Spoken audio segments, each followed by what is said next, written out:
Hi guys, this is Gmax Motovlog and location na to karon guys is nata sa San Francisco, Agusan del Sur.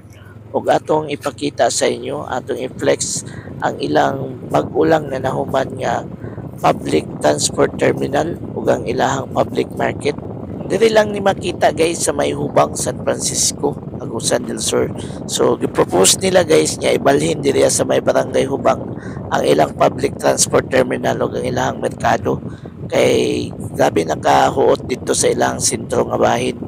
So kini nga kalsada guys is napud diri pud ni siya makita sa may ilang diversion road.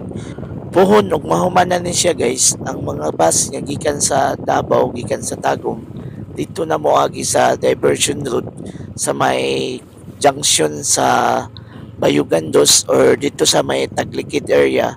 Then down na diri sa padulong sa Hubang ang mga bus dili na moagi dito sa San Isidro paingon dito sa poblasyon area sa San Francisco. Dito na diri sa may bago nila nga terminal. Ang gikan po sa Tandag, gikan sa Mangagoy, gikan sa Barubo, dito po na siya sa isa ka diversion nga ilang gihimo dito sa Barangay Alegria. Then mulusot na po na diri sa may hubang diri sa kilid sa San Francisco Doctors Hospital.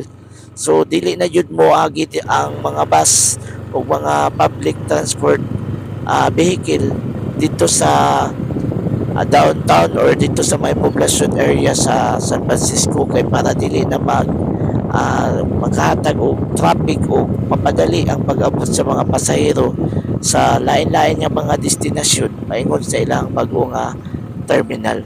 So ato ning libuton guys atong ipakita sa inyo. Good morning, sir. Pwede na makatuyok. Salamat ha. Dali naman ko. So atong tuyokon guys pagkanindot yung guys sa ilang bago nga terminal guys no. So gilahi yun nila ang para sa mga bus, para sa mga van o para po ni sa mga tricycle o uban nga mga multicab o uban pa nga mga public utility vehicles diri sa ilahang terminal. So aside sa bago nila nga terminal guys, napod ang ilahang public market diri ang dry goods o ang wet section sa ilahang public market.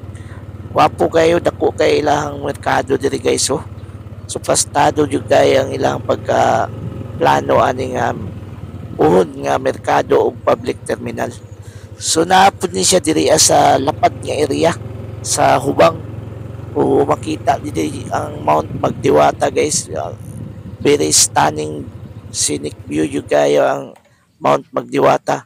So mo na ilahang public market guys oh. Murag mo na ilahang dry goods ug sa likod ana nga bahin guys, sa likod ana nga building na dito ang ilahang wet market. So dili na ta makasulod dito guys kay restricted na ang lugar, wala pa yun siya gi-open.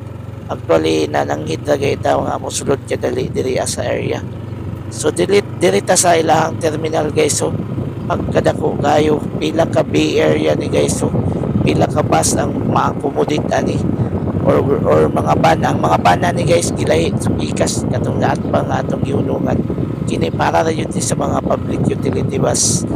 So wapo kay guys no mo yung airport ng ilahang terminal diri sa San Francisco, Agusan del Sur.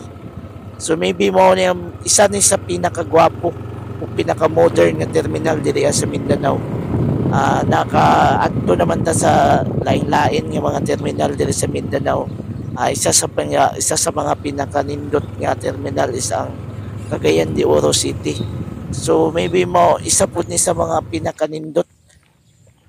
Oh, pagkalapad kayo, pagkagwapo kayo sa terminal guys.